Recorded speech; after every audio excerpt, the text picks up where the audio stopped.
Boa noite a todos e a todas. Nós temos hoje alguém que nos visita pela primeira ou segunda vez. Se você nos visita, dê um tchauzinho assim para mim. Todos de casa. Vamos abrir a nossa Bíblia. Eu falei, vamos abrir nossa Bíblia, e não falei onde, né? Daí as pessoas ficam olhando para mim. Abrir a Bíblia, tá bom. O texto que eu escolhi para compartilhar com os irmãos está em 1 João. É o primeiro capítulo. 1 João, do verso 1 ao verso 4.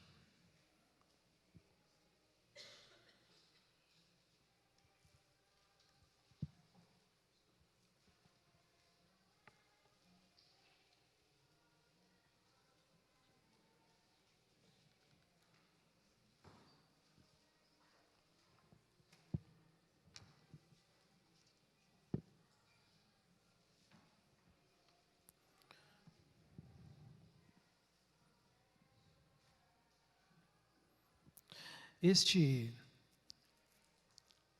versículos é a introdução de 1 João. E eu acredito que você saiba que a introdução, por mais que esteja em primeiro, mas ela é escrita por último. Quando você escreve um projeto do TCC na sua faculdade, você sabe muito bem, ou se você já escreveu um livro, o prefácio, a introdução é escrito no final. Porque a introdução, ela varre todo o texto e apresenta o que vai ser comunicado.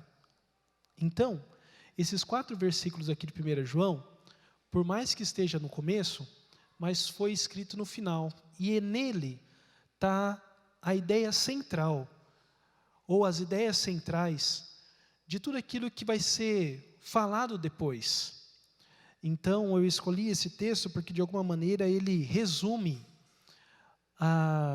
as ideias principais desse escrito de 1 João. Uma outra consideração antes de lermos, sempre quando você for ler um texto bíblico, imagine pessoas, porque atrás dos textos bíblicos tem pessoas, comunidades, talvez uma igreja pequena, bem menor do que o número que nós estamos aqui agora, mas homens e mulheres.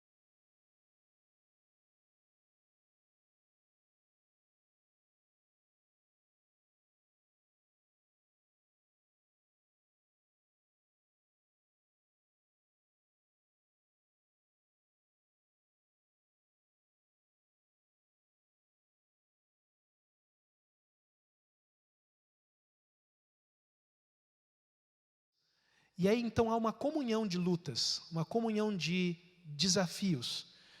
E a mesma palavra que amparou a vida deles, ampara a nossa vida hoje também por intermédio do Espírito Santo. Então, são 2 considerações aí, antes de lermos esse texto. Vamos ler. O que era desde o princípio, o que ouvimos e o que vimos com os nossos olhos, o que contemplamos e nossas mãos apalparam, a respeito do verbo da vida, pois a vida foi manifestada, nós a vimos, damos testemunho dela, e vos anunciamos a vida eterna, que estava com o Pai, e a nós foi manifestada. Sim, o que vimos e ouvimos, isso vos anunciamos, para que também tenhais comunhão conosco, e a nossa comunhão é com o Pai e com o seu Filho Jesus Cristo. Essas coisas vos escrevemos, para que a nossa alegria seja completa. Nesse texto, como eu disse então, nós encontramos aí as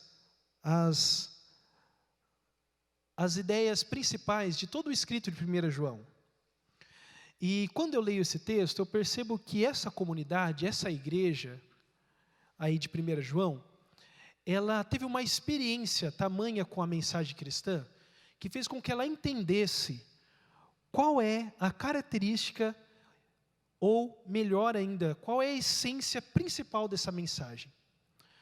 E compreendendo essa característica da mensagem cristã e a essência da mensagem cristã, essa comunidade buscava então corresponder na sua vida aquilo que eles entenderam. Essa correspondência à mensagem cristã é o que nós podemos chamar de espiritualidade. Espiritualidade, meu irmão e minha irmã, é quando você corresponde na sua vida, no trânsito, na sua casa, na escola, na faculdade, em tudo que você faz, quando você reflete, corresponde àquilo que você crê. Isso é espiritualidade. Espiritualidade é então essa correspondência de vida. Por isso que espiritualidade não tem nada a ver com algo transcendental, mas espiritualidade é algo muito concreto. A espiritualidade pode ser vista. A espiritualidade é o seu comportamento, as suas decisões, as suas atitudes em correspondência àquilo que você crê. E por isso, aí pode acontecer de ser algo muito bom e pode ser algo equivocado e um problema. Porque se a sua vida não corresponde àquilo que você crê, ou tem um problema naquilo que você crê ou na sua vida. Se a nossa vida não tem uma reverberação, desdobramento naquilo que nós cantamos e falamos neste lugar, ou tem um problema com este lugar, ou um problema com aquilo com quem cantou e falou que nós falamos aqui. A espiritualidade, ela acontece na segunda-feira. É na segunda-feira que nós manifestamos o desdobramento de tudo que nós cantamos e lemos aqui. É por isso que quando você lê Tiago, por exemplo, ele fala, olha, me mostre as suas obras e eu falo qual é a sua fé. As suas obras manifestam a sua fé. Aquilo que você faz no fórum pessoal, íntimo, é a sua fé. E por isso, então, quando você se depara com as suas obras e elas são equivocadas, é que você tem que confessar o seu pecado e buscar alinhar a sua vida com aquilo que você crê. Então, a comunidade de 1 João, ela compreendeu a essência da mensagem cristã e ela busca, então, agora, corresponder a essa essência. Então, hoje, nessa nossa reflexão, nós vamos fazer 3 movimentos. Primeiramente, nós vamos olhar qual é a característica da mensagem cristã compreendida pela comunidade de João. Esse é o primeiro movimento nessa nossa reflexão. O segundo movimento na nossa reflexão é qual é a correspondência da comunidade de João a partir da mensagem cristã que eles entenderam. E depois, um terceiro momento é, olhando a essência da comunidade, olhando a essência da mensagem da comunidade de 1 João, e olhando a forma como eles correspondem, qual é a relevância disso na nossa vida? O que nós temos que fazer considerando esse texto como palavra do Senhor para nós nessa noite? Vamos juntos? Então são esses movimentos que nós vamos fazer, tá? E eu espero que isso te motive a ler 1 João. É um texto maravilhoso. É um texto muito profundo. E você vai ver que de fato ele é diferente. É diferente dos outros textos bíblicos. A Bíblia é maravilhosa, meus irmãos, porque a Bíblia é uma biblioteca. Nós temos aqui textos diferentes. Claro que todos apontam para Jesus Cristo, mas com nuances diferentes. E perceber essas nuances é algo que eu gosto muito. Bom, então o primeiro movimento é quais são as características e a essência da mensagem cristã conforme a comunidade de João. Olha então, isso tudo está no verso 1. No verso 1 você encontra, na primeira parte do verso 1, na segunda parte do verso 1 e na terceira parte do verso 1, você encontra aí quais são as características e a essência da mensagem cristã para a comunidade de João. Olha aí, primeira coisa, a mensagem cristã é eterna. A mensagem cristã está desde o princípio, não teve início, não terá fim. A mensagem cristã, ela é eterna. A segunda característica da mensagem cristã é que a mensagem cristã ela pode ser audível, visível, contemplável e apalpada. A mensagem cristã ela pode ser vista, ouvida, contemplada e pode ser conhecida com as mãos. E aí nós chegamos à essência da mensagem cristã. é porque a mensagem cristã não é uma mensagem, é uma pessoa. A mensagem cristã é o verbo da vida, é Jesus Cristo. A mensagem cristã, a essência da mensagem cristã é que a mensagem cristã não é a respeito do quê? É a respeito de um quem, é Jesus. A mensagem cristã não é uma informação, um conceito, dogmas. A mensagem cristã é uma pessoa, Jesus Cristo. E por isso é que é eterno, é por isso que é visível, é por isso que é palpável, é por isso que é contemplável. É porque a mensagem cristã é o próprio Jesus. E essa mensagem cristã, compreendendo essa essência, ela tem alguns desdobramentos na vida da comunidade de 1 João. E aí então nós vamos passar no segundo momento nessa nossa reflexão. Visto que a mensagem cristã é uma pessoa e não uma informação, visto que a mensagem cristã é uma pessoa e não conceitos, quais são os desdobramentos disso na vida da comunidade de João? Na vida dessa igreja aqui que nós estamos lendo.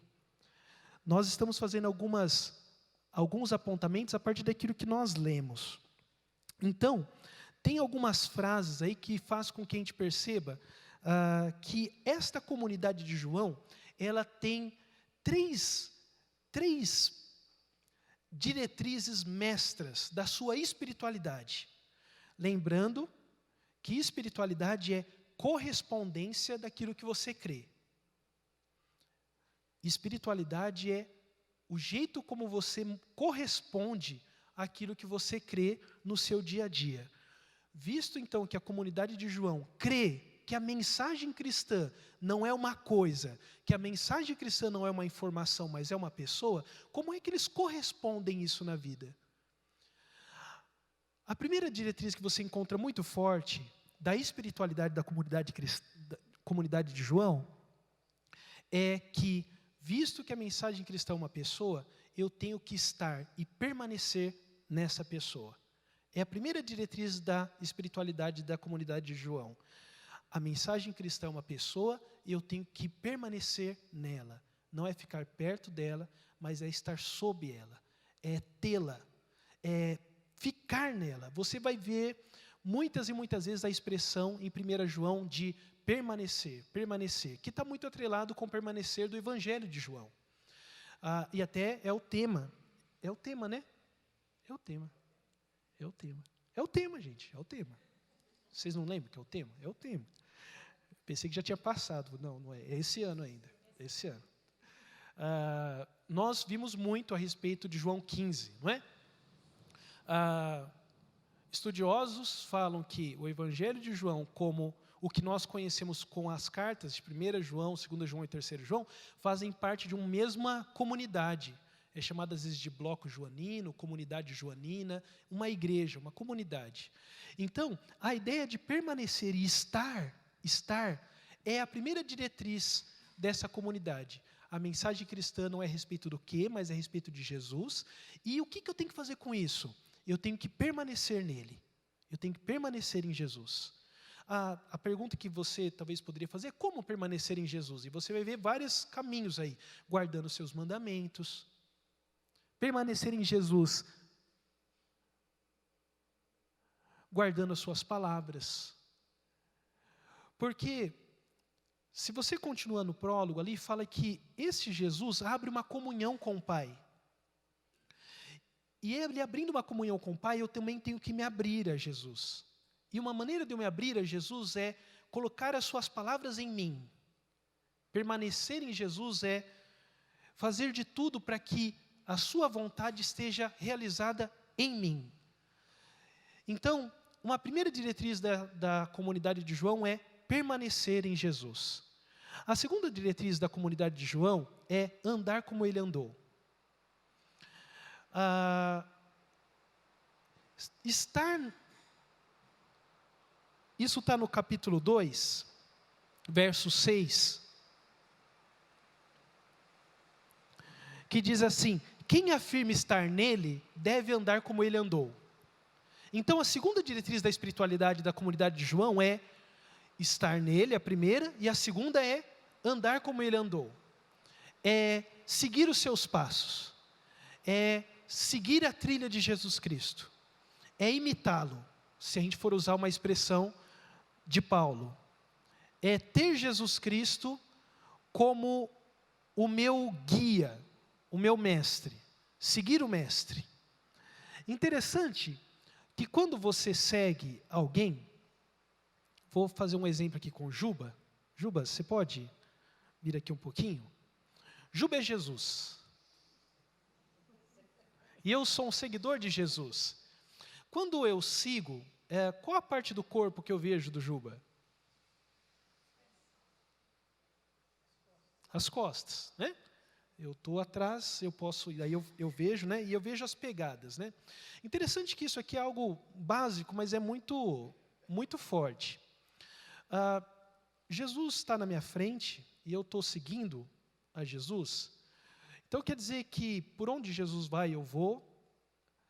A quem Jesus toca, querendo ou não, mesmo que eu não queira, eu tenho que passar perto, mesmo que eu não goste do cheiro, não goste do jeito.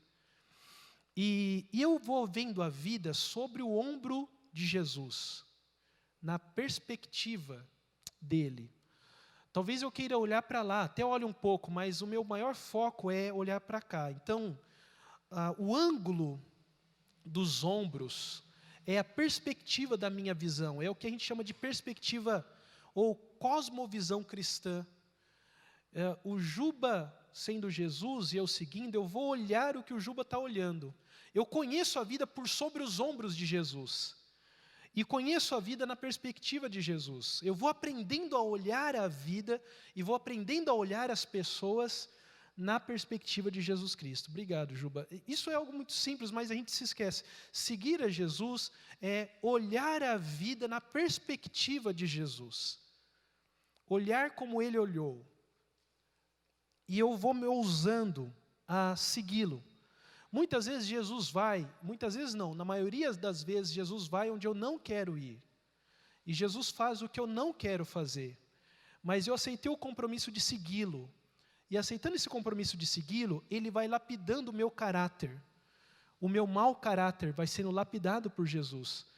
Porque à medida que Ele trata das pessoas e cuida das pessoas à minha frente, e me leva também a me relacionar com as pessoas, eu protesto dentro de mim porque eu não queria tratar das pessoas, eu queria cuidar de mim mesmo.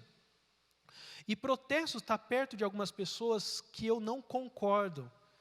Então, sempre que eu disponho a andar como Jesus andou e segui-lo, essa é a espiritualidade da comunidade de João, porque ela quer ser lapidada pelo caráter de Jesus.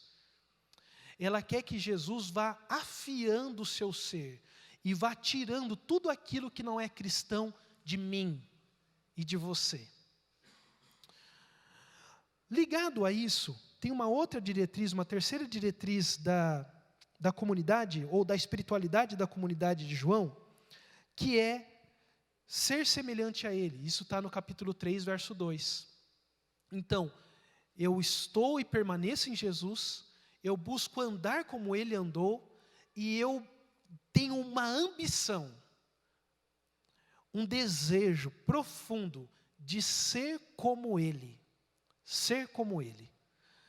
Essas são então as 3 diretrizes da comunidade de João.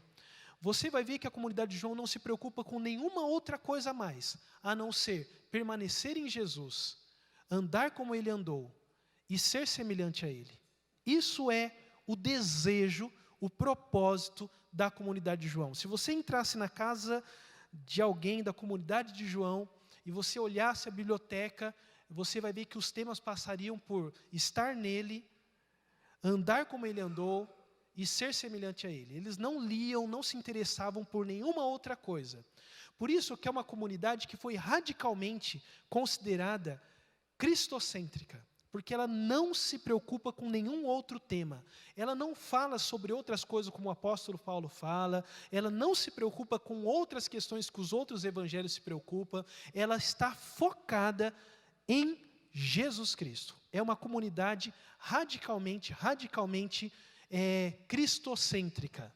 Jesus é o centro radical da comunidade de João.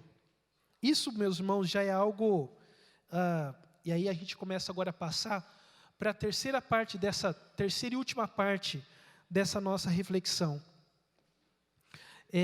Que é, quais são as considerações que isso traz para a minha vida e para a sua vida hoje? O que isso traz para nós? Nós vimos então que a mensagem cristã não é a respeito do quê, mas é a respeito de uma pessoa. Nós vimos que por fato da comunidade, da mensagem cristã ser a respeito de uma pessoa, estar nela, andar como ele andou e ser semelhante a Jesus é o foco dessa comunidade. Quais os desafios que isso traz para mim e para você? O primeiro desafio que eu acredito que isso traz para mim e para você é o foco da nossa atenção.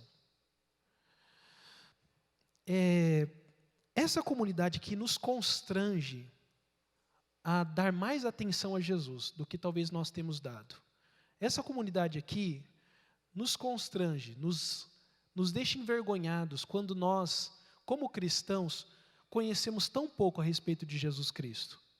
Quando nós não somos, assim como eles são, desafiados ou dispostos a ouvir, ver, contemplar e apalpar Jesus.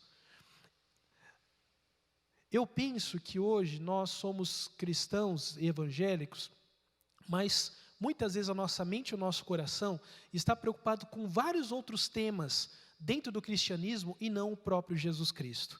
Nós estamos preocupados com a vida pós-morte, nós estamos preocupados com a questão do arrebatamento, nós estamos preocupados com a questão da predestinação, nós estamos preocupados com vários outros temas e não o tema Jesus Cristo.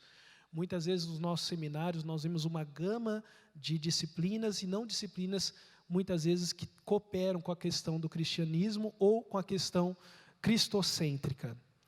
Nós precisamos sim ver várias outras coisas. Não estou dizendo aqui que nós precisamos, não estou dizendo que nós só temos que olhar isto, mas nós temos que olhar todas as outras coisas através da lente de Jesus. Nós temos que ver tudo,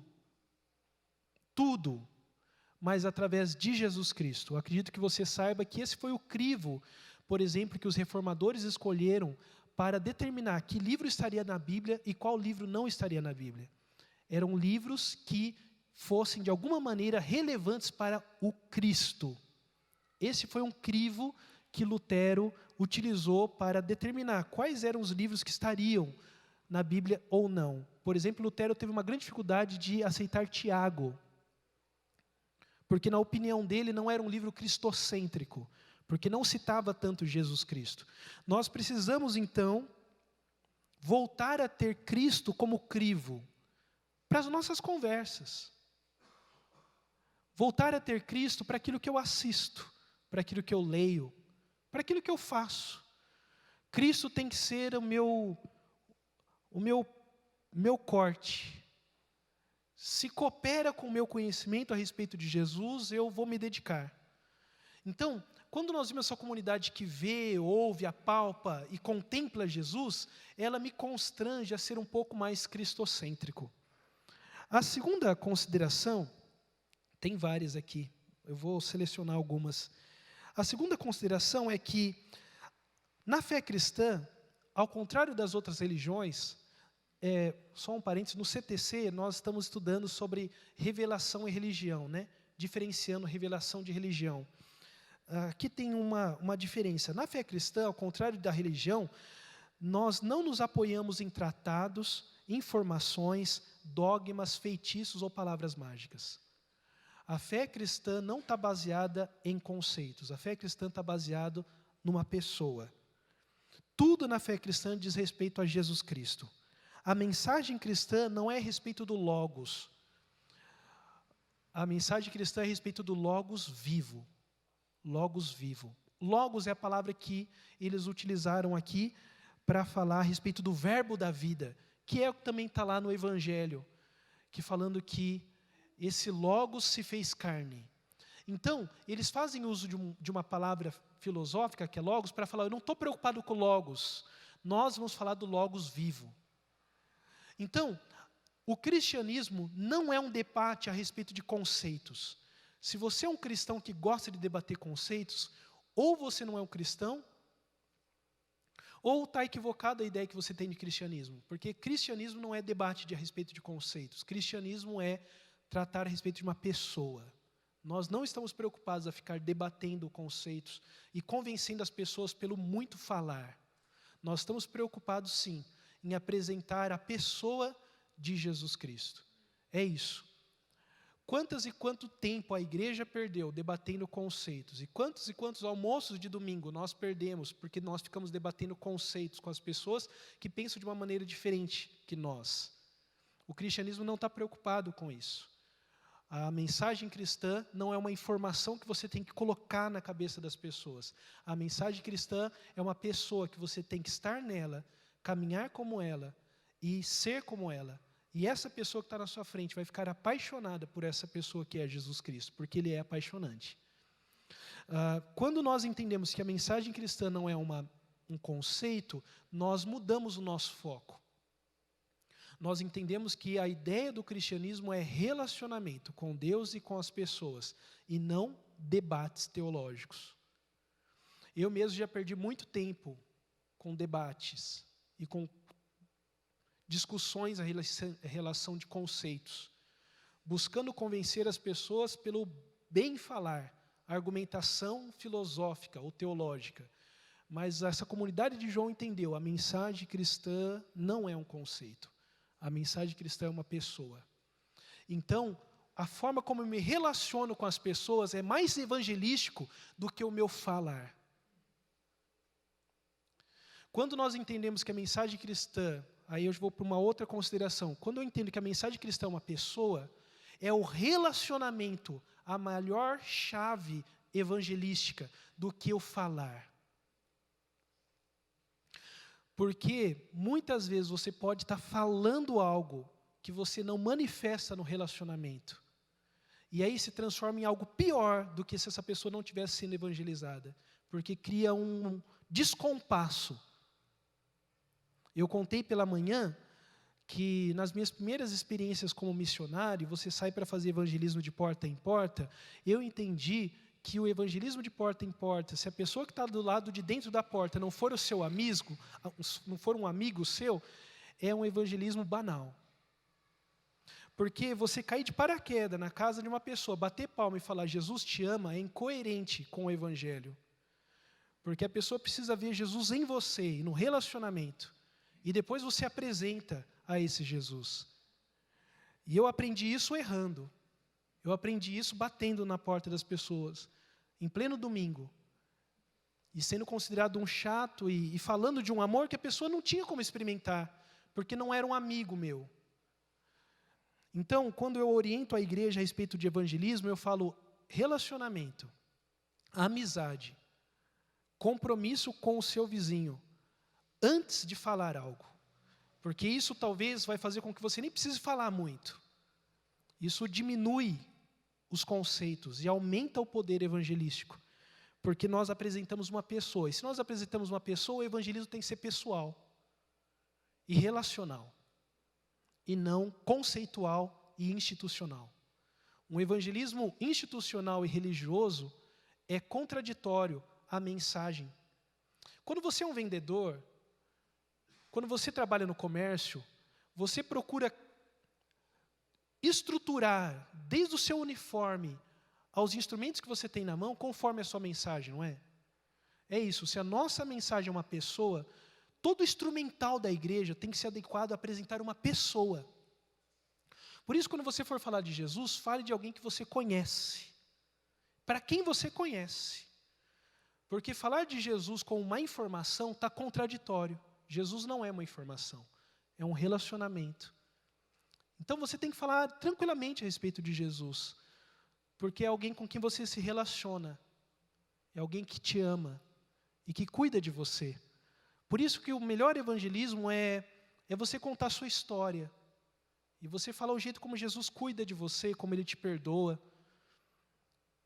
e fazer isso para um amigo, para uma amiga, alguém que você ama. Alguém com quem você já está se relacionando. Uma outra consideração que eu queria colocar é que Se a mensagem cristã é uma pessoa, é Jesus, e esse Jesus se fez gente, é somente no meio da gente, amando gente, que a gente pode encontrar Jesus. Porque a maneira como Jesus fez para se revelar é uma maneira muito caseira e que pegou a gente de surpresa, que é se tornando gente. Por isso, o nosso objetivo como cristão, como cristã, não é se tornar divino, mas é se tornar humano. Porque é Deus que vai nos tornar divinos, na sua glória. Hoje o nosso esforço é ser humano. Hoje o nosso maior esforço, e olha que é um esforço muito difícil, porque não acontece de uma maneira espontânea, é ser humano. O que a sociedade mais precisa é de humanos. Extremamente humanos. Extremamente humanos. Porque a sociedade está cansada de religiosos e de pessoas tentando ser deuses. Mas a sociedade precisa muito, muito, muito. Eu e você precisamos de pessoas que sejam extremamente humanas. Então, Deus se fez homem, humano, e mostrou na humanidade coisas extremamente divinas. E esse é o caminho que nós precisamos fazer. Mostrar Deus através da nossa humanidade. Humanidade. E eu acredito, meus irmãos, que não haverá portas fechadas para pessoas humanas. Não há. Não há portas fechadas. Há portas fechadas para religiosos, institucionais e conceituais. Mas não há portas fechadas em nenhum lugar para pessoas que são extremamente humanas. Humanas. Eu tenho tido experiências muito bonitas quando eu me aventuro a ser humano com as pessoas que estão perto de mim. E eu tenho tido muros e portas quando eu vou para ser conceitual e institucional ou religioso. Uma outra consideração é que se o foco e base da fé cristã é a pessoa de Jesus, nós não nos preocupamos mais com conceitos. Então, todas as pessoas que não participam da nossa confissão, nós temos que estar de atento mais à pessoa do que aos conceitos dela. Vou tentar explicar. Toda religião, fora o cristianismo, que não é uma religião, é isso que nós estamos constatando no CTC, mas é uma revelação. Todas as outras religiões são baseadas em conceitos. Mas atrás desses conceitos há pessoas. O cristão, a cristã, não tem que ficar atento aos conceitos, nem comprar briga com os conceitos, mas desviar e cuidar da pessoa que está por trás deles. Era assim que Jesus Cristo lidava. Quando vinha um desafio conceitual para Jesus, por exemplo, os fariseus vinham querendo pegar Jesus no contrapé. Então, eles vinham para Jesus e falavam assim: Jesus, quem é que pecou primeiro? Foi o pai? Foi ele? Jesus não se preocupava com isso, cuidava da pessoa. Quando eles vinham com aquela mulher, falavam: olha, essa mulher foi pega em adultério, a lei fala isso. Jesus não se preocupava, blá, blá, blá, blá. Ele ia lá e cuidava da mulher. Então, Jesus sempre desviava, ele não ficava preocupando com as discussões. Ele falava: você precisa de cura? Como é que você está? E ele deixava as pessoas meio no vácuo. Essas pessoas estavam preocupadas com o conceito. Olha, Jesus, sabia que não pode colher no sábado? Jesus, blá, blá, blá, blá, blá, você está com fome? Come. Era assim que Jesus era. Jesus não ficava se preocupando com o debate conceitual. Ele se preocupava com a pessoa que estava ali, sofrendo. E eu penso que é isso que nós precisamos fazer. Por trás desse tecido que nós chamamos de catolicismo, por trás desse tecido que nós chamamos de budismo, por trás desse tecido que nós chamamos das religiões afro, há uma pessoa. E é essa pessoa que você tem que buscar tocar. E não os conceitos. Porque se você ficar batendo nos conceitos, ela vai se enrijecer. e vai te considerar inimigo, e você também vai considerar ela como inimigo. E você vai estar indo contra o caminho do Cristo que nós confessamos. Agora, se você desviar, mesmo que aqueles conceitos te firam e ferem, e você desviar e cuidar da pessoa, você está adequado àquilo que Jesus Cristo nos ensinou a fazer. Porque muita bobeira e atrocidade está sendo feita maltratando pessoas por conta de discussões conceituais. Por exemplo, no século XIII, nós tivemos a Inquisição, que a igreja até hoje carrega esse pecado. Mortes e mortes, e há um registro na história de como a igreja ficou cruel no século XIII, matando homens e mulheres que eram considerados hereges, por conta das ideias deles. Em 1995, nós tivemos uma outra situação que é considerada uma situação que marcou também sobre a intolerância religiosa, que foi o chute na santa. E atrás daquele conceito da mariologia há pessoas. E a preocupação não é a respeito do conceito, é a respeito das pessoas. E se para vencer uma discussão você tem que maltratar as pessoas, não vence essa discussão. Eu penso que é assim que Jesus Cristo caminhava. E nós estamos tendo agora uma nova vertente. Saiu no Estadão, há 2 domingos atrás. Eu até fiz questão de cortar isso aqui. Doeu muito. Eu, assim que li, falei, eu vou ler com a igreja isso aqui. Não vou ler, né, mas vou citar com a igreja isso. Há 2 domingos atrás, saiu no Estadão uma matéria chamada A Nova Face da Intolerância Religiosa. Eu confesso que eu fiquei muito triste, meus irmãos, muito triste com isso aqui. Isso aqui me impactou. Uma parte da igreja neopentecostal no Rio de Janeiro, fazendo uma ação, juntamente com o comando do tráfico, está inaugurando uma palavra, uma nova expressão dentro da sociologia da religião, chamado narcopentecostalismo. E os narcopentecostais, porque assim como eles se denominam, criaram um movimento chamado Bonde de Jesus. E o Bonde de Jesus está passeando pelos morros do Rio de Janeiro, entrando em terreiros do candomblé e destruindo tudo e também a todos. Crianças, homens e mulheres, principalmente homens e mulheres negros, não podem usar branco, porque logo são identificados como líderes do candomblé e são violentados no morro por essas pessoas que estão se dizendo evangélicas e cristãs. E a intolerância religiosa chega a um tamanho tal que eles estão, é isso, meus irmãos, matando pessoas em nome de Jesus Cristo, expulsando das suas casas. Fala que comerciantes que são cristãos ou evangélicos, entre aspas, tá? Não permitem que essas pessoas comprem nos seus estabelecimentos. Então, está acontecendo algo no Rio de Janeiro que precisa ser esclarecido, que isso aqui não é cristianismo, e nem tampouco evangélico. E o que eu tenho me preocupado, meus irmãos, eu tenho me preocupado muito como um cristão, é que a palavra evangélica, evangelho, evangélica e cristão, está atrelado a movimentos nada evangélicos e cristãos. O que eu me preocupo como igreja é que, na verdade,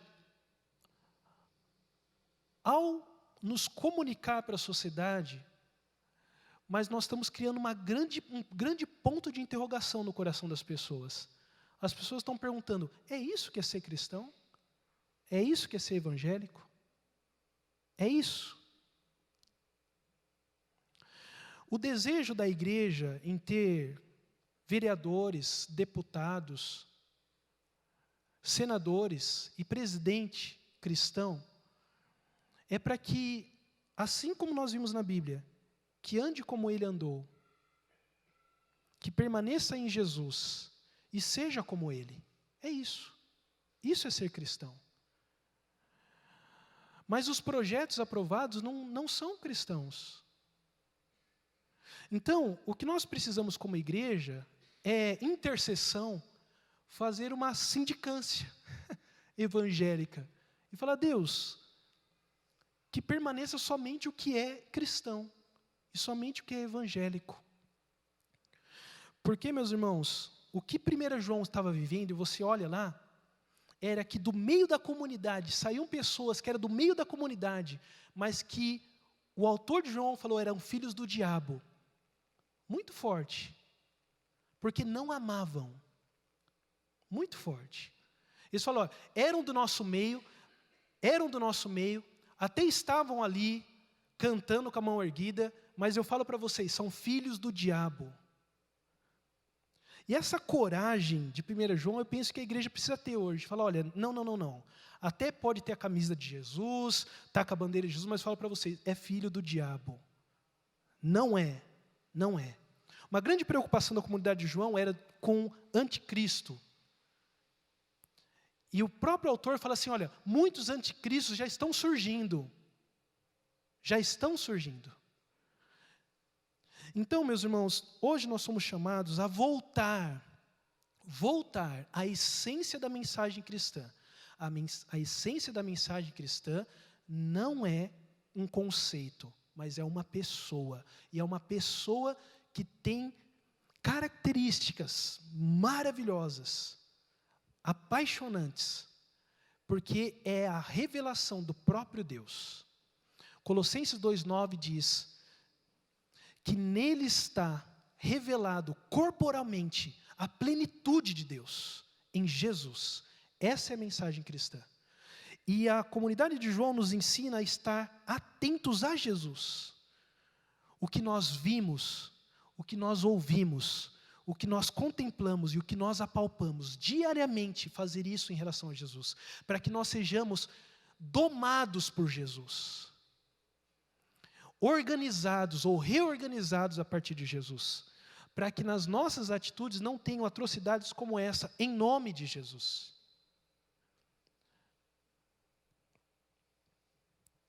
Quando nós nos desviamos disso, nós estamos num caminho totalmente outro, e é perigoso.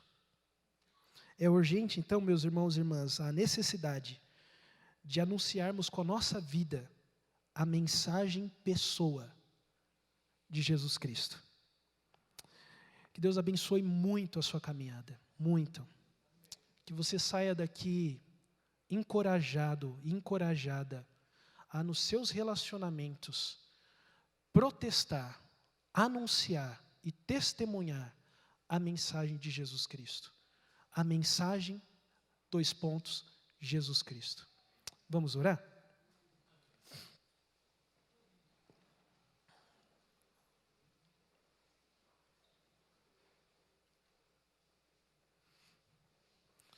Já estamos em setembro, o ano está passando e Deus está sendo fiel. Com certeza as ansiedades e preocupações que você tem, é só olhar para trás e ver as ansiedades e preocupações que você tinha no início do ano e Deus foi fiel. Por isso esse mesmo Deus que tem cuidado de você, cuidará de você porque Ele é fiel.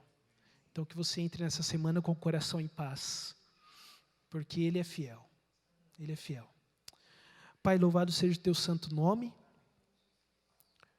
Nós estamos aqui no início de uma nova semana. E o que nós queremos pedir ao Senhor, acima de tudo, é fica conosco. É o pedido que aqueles discípulos fizeram no caminho de Emaús. Fica conosco, Jesus, fica conosco. E nos ensine, assim como a comunidade de João, a permanecer em Ti. Permanecer em Ti. Deus, que a minha mente, o meu coração, a começar em mim e nos meus irmãos e irmãs que estão aqui, possa estar fixados, enraizados em Jesus Cristo. Para que nós sejamos totalmente doutrinados por Jesus, disciplinados por Jesus, alimentados por Jesus. Pai, no nome de Jesus, nos ensine a andar como o Senhor andou. E nos ensine a ser como o Senhor é.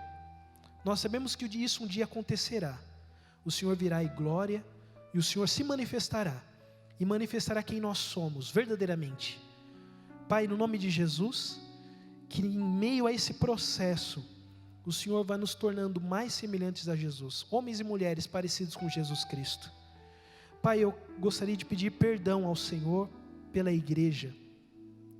Perdão ao Senhor, Deus, quando a igreja manifesta algo totalmente contraditório à mensagem de Jesus Cristo.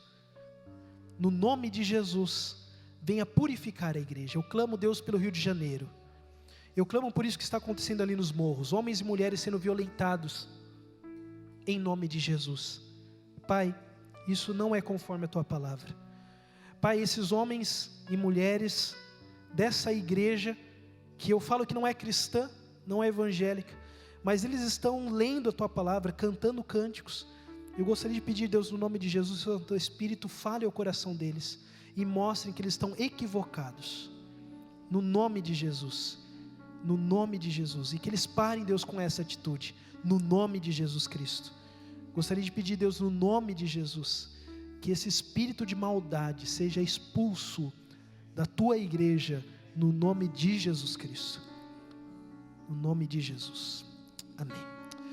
Que a graça maravilhosa deste Jesus Cristo, que o amor incondicional de Deus manifesto nesse Jesus, e que a presença do Espírito Santo, que é o próprio Jesus, esteja com você nessa semana, no trânsito, em sua casa, na sua escola, na faculdade, no trabalho, em tudo que você fizer, não somente amanhã, mas para sempre, para sempre. Amém. Deus abençoe vocês.